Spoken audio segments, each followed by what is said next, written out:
Good morning. Ito ang bahay nila Judy. Ayan ang pinakalibro nila dito. Marami siyang halaman. Yung kapitbahay nila, ayan, yun doon, nakikita nyo may ocean na yan. Tapos coconut. Ang dami nilang coconut dito. Tapos pinuha na yung karaoke.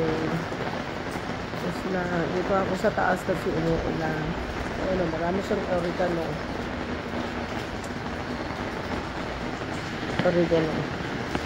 Dito lang ako sa taas. Ayan ang street nila. Umuulan dito. May bagyo daw darating.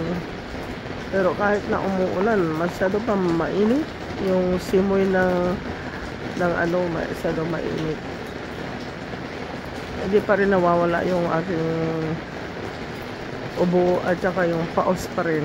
Kahit anong gawin ko, 24/7 umiinom ako ng salabat.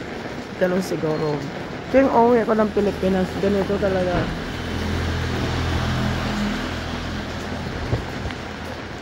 Ganito,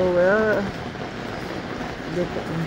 Vlog na ako dito, nandito ako sa taas ng bahay. Kasi umuulan, hindi kami makaalis. Punta sana kami ng Boulevard. Siguro mamayang gabi pag hindi umilan. Dito nang tatapos. Thank you. Bye.